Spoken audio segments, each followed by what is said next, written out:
Welcome to Habitly Courses, a production of Manage to Win. Each course is divided into multiple lessons for easy viewing. All are now completely free, so you can watch them on your own or work through them as a team. Please subscribe to this channel, leave a comment, and share your favorite lessons with others. Try to find something that helps you be your best. Welcome to our fifth lesson of this course on solving, not selling. This one is solving with a sales team. There are some service technicians who absolutely hate the thought of selling, even simply explaining something to a client that costs the client money. However, there's a simple solution for many of you. Stop flying solo and work with your sales team.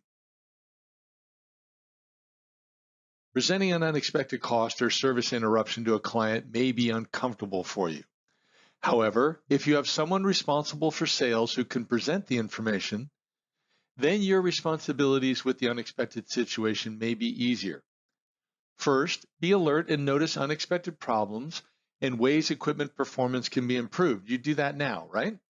Second, confirm your suspicions, research and document the issue, and maybe even determine some initial potential solutions. The third and final step depends on the sales process in your organization. You might tell the client what you found and explain their account manager will contact them to discuss it more. Or you may simply inform the salesperson responsible for the account and let them drive the process.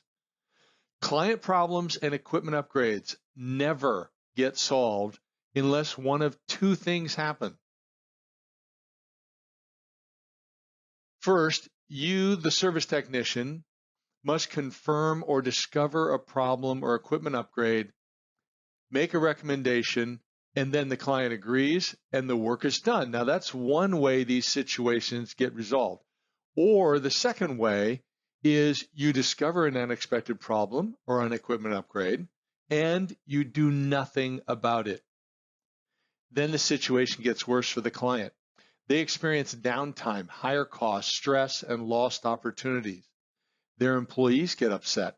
Their customers become angry at them. Then your client gets mad at you and your company. After a lot of unnecessary drama, the problem gets solved.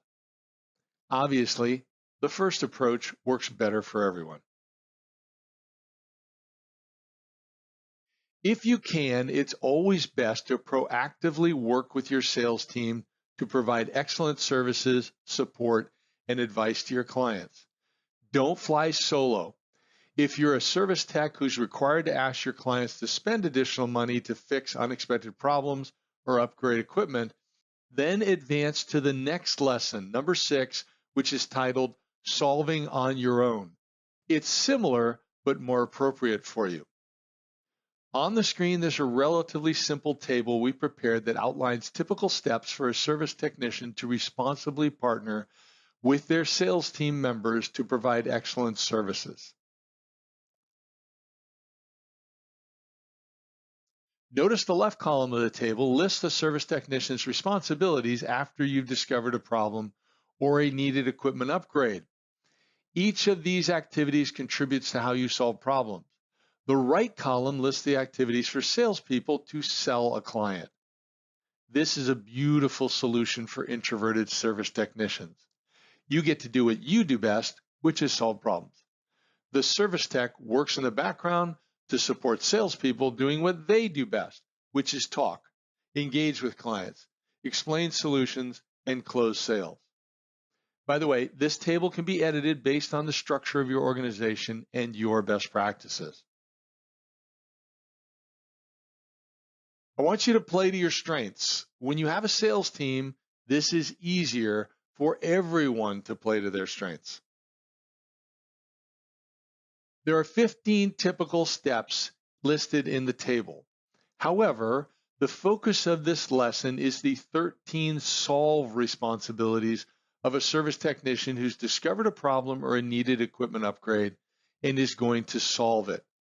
6 of the 13 tasks are possible support responsibilities you need to be aware of, but you may not have to do.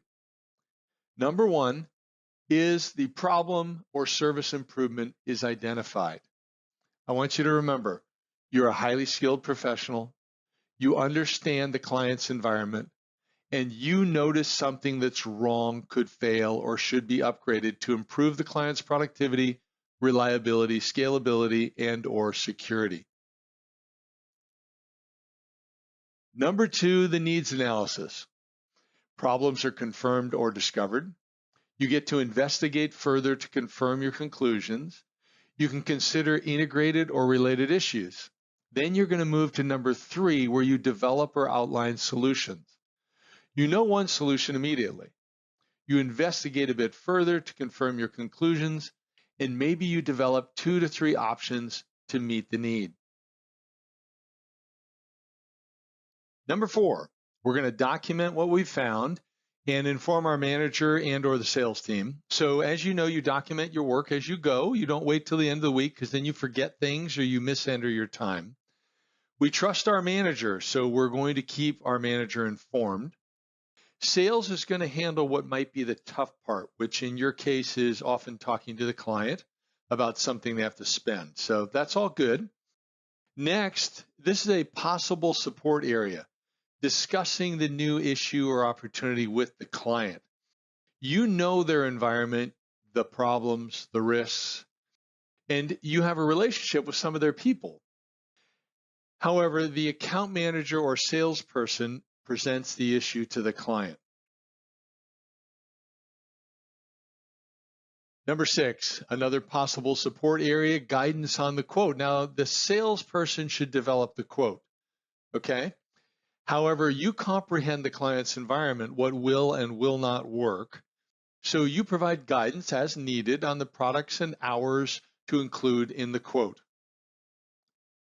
Number 7, another possible support area, as far as you're going to help them adjust the quote when it's needed. All right. So the account manager or salesperson is going to present their quote for approval internally at your company. You're going to answer some questions if there are questions to be answered about the technology or whatever is going on with the equipment. And you may have to develop alternative ways to solve the problem or do the upgrade. That's okay. Number 8 is another possible support area. It's when the quote is presented. So the salesperson on your team is going to present the quote to the client. You may participate in person or remotely to answer questions and/or explain things. You may also be needed to talk tech with the client's technical people as part of the presentation or as a follow-up. Number 9, another possible support area is to provide research. So what happens when the salesperson is discussing the opportunity with the client and then they ask something that they don't have an answer for? Well, the salesperson takes the lead on resolving that, but you may be needed because of your skills and expertise to research answers to the client's questions or new ways to solve the problem. You may need to develop a new timeline for the implementation, a slightly changed product list, and maybe you'll need to adapt the estimated hours for completion.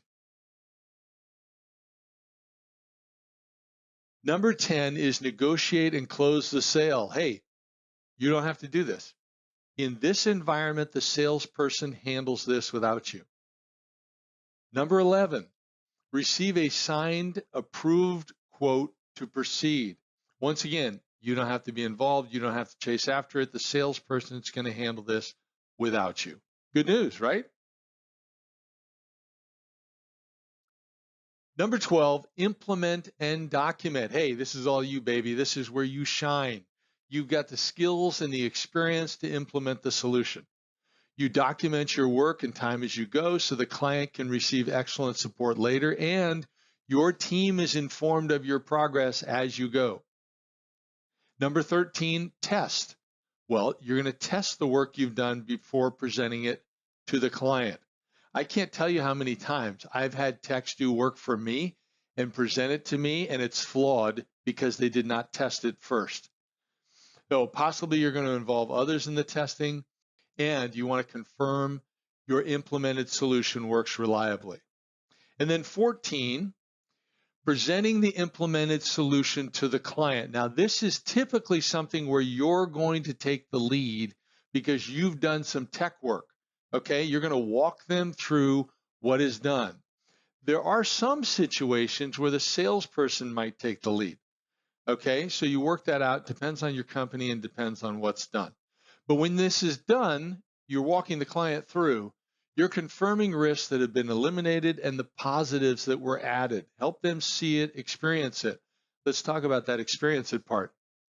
You want to have the client do something that actually engages the changes you made so they can see it real time. Oh, wow, this is much better. This is great. And they show they know how to use the new functionality, new features, whatever it might be. 15, a possible support area. If there's an issue, now there might not be an issue, okay? But 1 week to 1 month later, the client's salesperson should confirm that the implementation is still eliminating the problem or providing additional benefits if it was an upgrade, okay? Now, you might have to provide support if there's an issue because you're the expert on the changes that were made. Hey, you made them, okay? The client may behave foolishly and or rudely. Keep that in mind, all right? But we are always calm, positive, and professional. Oftentimes when they're upset at this stage, it's because they don't know how to do something and they're just frustrated. Don't let it bear down on you. Remain professional. Put the relationship with the client first. For more introverted service technicians, it's wonderful to delegate the presentation and pricing and negotiation of additional work to sales professionals. However, knowledge has no value unless it's applied. You've heard me say that before. So please consider what we just discussed. When you look at that table, I want you to go back and look at it. Is there a step in the typical process we outlined that's one of your strengths? So my question is, how can you do that even better? You want to play to your strengths. Remember we talked about that? On the other side of the equation, is there a step in the table that's one of your weaknesses? What habit or process can you develop to make it so that weakness no longer holds you back or tempts you into making a mistake? Apply something you learned to develop new, more powerful habits or processes. And often the best way to do this is work with someone else or a small team so you can hold each other accountable and encourage one another. This concludes our 5th lesson of this Solving, Not Selling course. We talked about how to solve problems as a service technician working in tandem with your team members who are responsible for sales. Please pass the exam below and complete this lesson and proceed to lesson 6. If you want to consider how to do everything that I outlined in that table on your own without a sales team. If you don't do that and you do have a sales team, then skip number 6 and move to number 7. That's talking about communication skills. This completes our discussion of how to work effectively with an account manager or a sales team. Thank you.